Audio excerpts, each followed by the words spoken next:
Hello everyone, welcome back to IT industry tutorials. So दोस्तों, आज का टॉपिक है implicit wait and explicit wait. So why we are using waits in selenium.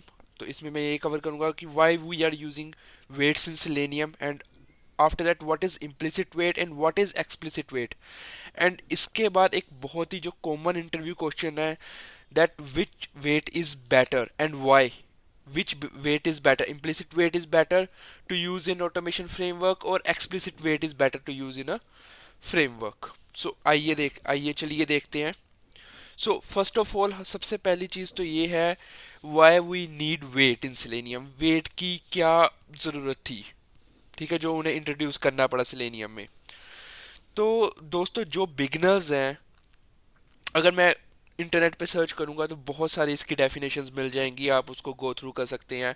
But मोटे मोटे words में अगर मैं आपको लोगों को बताऊं that why we need waits in Selenium, तो बेसिकली गाइस क्या था। सपोज मेरे पास एक पेज है, let me just open a page here.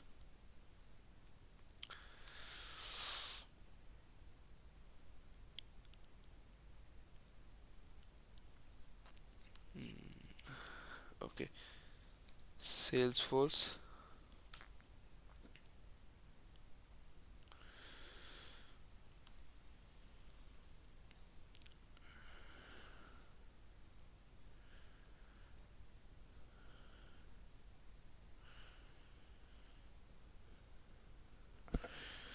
Okay, so guys suppose ये एक पेज है कोई भी मेरे पास। ओके, तो अब इसका एक टेस्ट केस है। टेस्ट केस ये है कि मैंने इस पेज को ओपन करना है, और ओपन करने के बाद जस्ट साइन इन या साइन अप या लॉग इन बटन पे क्लिक करवाना है। ओके, तो अगर मैं इसको रीलोड करता हूं तो आप ध्यान से देखिए, रीलोड करने के बाद 1 सेकंड या 2 सेकंड लगते हैं इसको विजिबल होने के लिए। ओके, बट हमारी स्क्रिप्ट को तो ये चीज़ पता नहीं है, वो तो सीधा परफॉर्म करती रहती है। तो वेट का कॉन्सेप्ट क्यों यूज होता है? बेसिकली वेट का कॉन्सेप्ट इसलिए यूज होता है ताकि वो सिंक्रोनाइजेशन को परफॉर्म कर सके। तो सिंक्रोनाइजेशन परफॉर्म करने का मतलब क्या हुआ इसमें? इसका मतलब ये हुआ कि जब भी हम कोई पेज लोड करते हैं तो उसका कोई भी बटन है या कोई भी फील्ड है, सपोज एक ऑब्जेक्ट है, उसका ये वाला ऑब्जेक्ट है, सपोज लॉगिन बटन है जो इसका, या लॉगिन पेज पे कोई बटन है, वो अराउंड 2 4 या 5 सेकंड ले रही है व्यू करने के लिए। तो अगर तो वो वेट नहीं करेगा। सपोज अगर यहाँ पे मेरा एक टेस्ट केस है, सपोज कि मैं एक मेरा टेस्ट केस है, click on login page and after that enter email ID in user name column. Okay,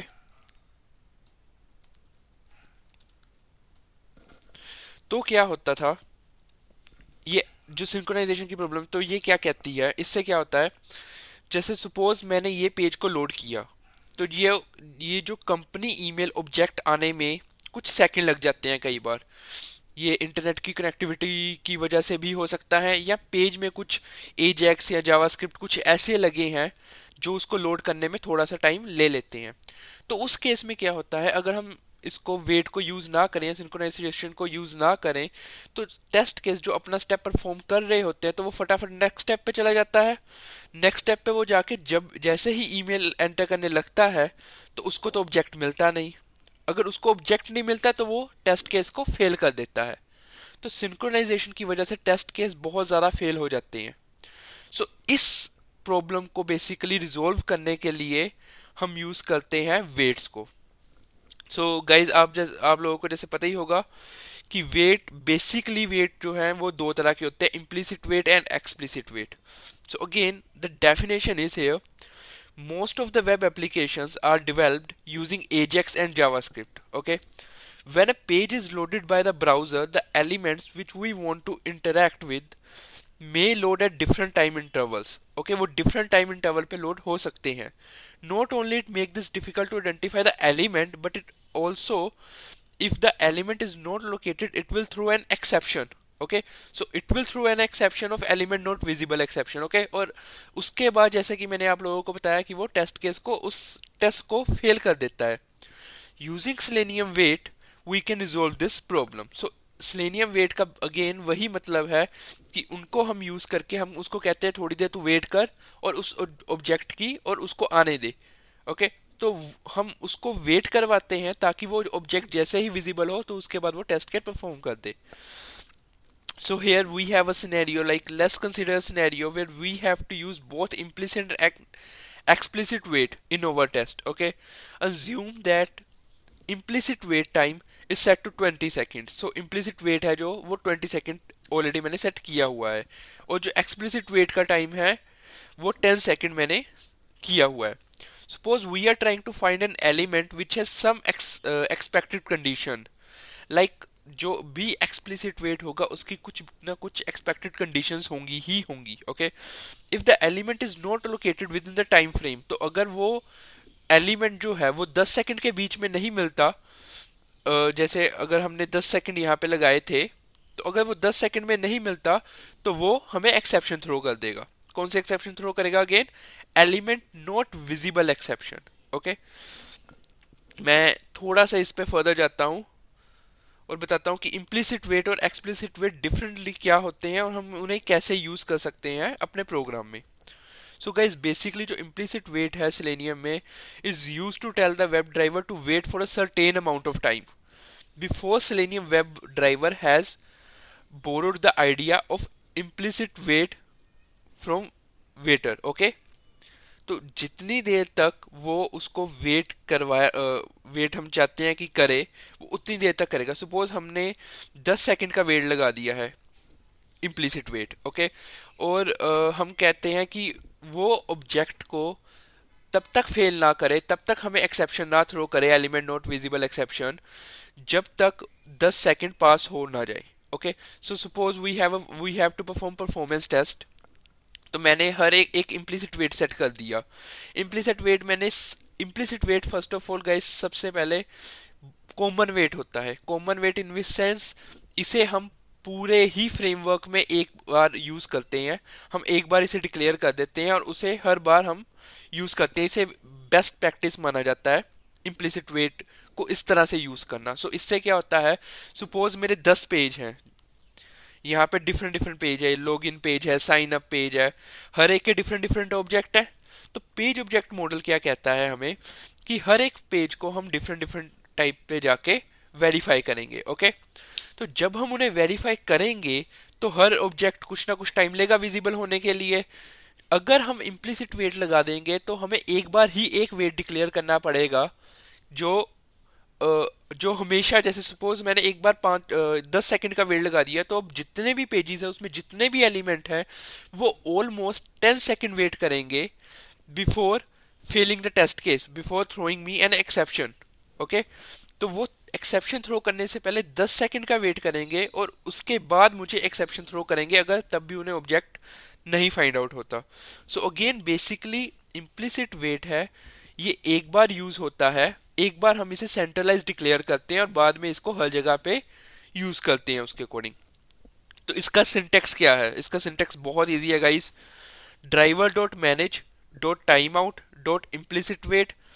implicit wait में हम टाइम आउट दे देंगे और टाइम यूनिट देंगे सेकेंड्स में। कितने सेकंड का टाइम आउट देंगे हम? 10 सेकंड का दे सकते हैं, 20 सेकंड का दे सकते हैं, अपने अकॉर्डिंग जो भी हमारी रिक्वायरमेंट है प्रोजेक्ट की उसके अकॉर्डिंग हम दे सकते हैं, ओके। सो अगर इम्प्लिसिट वेट जो है, अगर ये प्रॉब्लम को ठीक कर देता है, जेनरिकली डिक्लेयर हो जाता है ना, तो हमें एक्सप्लिसिट वेट की फिर क्या जरूरत है? हम एक ही वेट डिक्लेयर कर दें अपने प्रोग्राम में, अपने फ्रेमवर्क में, और हर जगह उसी को यूज करते नहीं। बट ऐसे नहीं होता, बिकॉज जो भी हमारा फ्रेमवर्क बनता है उसमें बहुत सी चीज़ें होती हैं। जैसे सपोज मेरे पास फ्रेमवर्क में एक पेज है जिसमें पीडीएफ लोड होगी, ओके। और वो जो पीडीएफ है वो लोड होने में, उसमें डाटा ज़्यादा है तो वो अराउंड 30 to 60 सेकेंड लेती है, ओके। तो अगर हम उसमें इम्प्लिसिट वेट यूज करेंगे फिर तो वो फेल हो जाएगी, क्योंकि इम्प्लिसिट वेट जो है मेरा वो तो 10 सेकंड का था, और ये ले रही है 30 to 60 सेकेंड्स। तो इसमें क्या करेंगे, अगर हम इम्प्लिसिट वेट को ही 60 सेकेंड डिफाइन कर देंगे तो इससे मेरी परफॉर्मेंस पे फर्क पड़ेगा। क्यों परफॉर्मेंस पे कैसे फर्क पड़ेगा, जैसे सपोज मेरा एक ऑब्जेक्ट है, वो 5 सेकंड में लोड हो रहा था, ये मैंने चेक करना था कि वो 5 या 6 सेकंड में लोड हो, अब वो भी 30 to 60 सेकंड लेगा, और मैं उसका कुछ नहीं कर सकता क्योंकि मैंने इसको इम्प्लिसिटली डिफाइन किया हुआ है। तो इस केस में हम क्या कर सकते हैं, हम एक्सप्लिसिट वेट को यूज कर सकते हैं। सो एक्सप्लिसिट वेट को यूज करके क्या होगा, हम जो जितना सिर्फ उस टेस्ट केस का पोर्शन है, सपोज मैं वो पीडीएफ वेरीफाई कर रहा हूँ, जो वो पीडीएफ है वो 30 और 60 सेकंड ले रही है, तो मैं 30 to 60 सेकंड के पोर्शन के लिए, उस टेस्ट केस के लिए वहां पे एक एक्सप्लिसिट कंडीशन लगा दूंगा कि भाई इतनी देर की वेट हो, 60 सेकंड की मैक्सिमम वेट हो, 60 सेकंड के बाद क्या हो, वो मुझे अगर ऑब्जेक्ट आ जाए तो ठीक है, वो अगले टेस्ट केस परफॉर्म कर दे, अगर ना आए तो वो उसको फेल कर दे, तो इससे ज्यादा की मैं वेट वहां पे नहीं लगा रहा। ओके, तो again this is a kind of wait जो एक टाइम फ्रेम को लेके चलती है, बट एक मैक्सिमम टाइम फ्रेम के अकॉर्डिंग लेके चलती है। ओके, तो यहाँ पे गाइज ये चीज बहुत गौर करने वाली बात है, एक्सप्लिसिट वेट को हम ग्लोबली डिक्लेयर नहीं करते, इसको बेस्ट प्रैक्टिस नहीं माना जाता। ग्लोबली डिक्लेयर मतलब हम वैसे इसका एक मेथड बना देंगे एक्सप्लिसिट वेट का, बट जैसे हम इम्प्लिसिट वेट को हर जगह यूज कर रहे हैं, हर ऑब्जेक्ट के लिए यूज कर रहे हैं, एक्सप्लिसिट वेट को हम स्पेसिफिक ऑब्जेक्ट्स के लिए या स्पेसिफिक कंडीशंस के लिए ही यूज करेंगे। ठीक है guys, so again here the syntax for explicit weight is, again we have to declare the weight, new WebDriver weight and WebDriver reference and then timeout।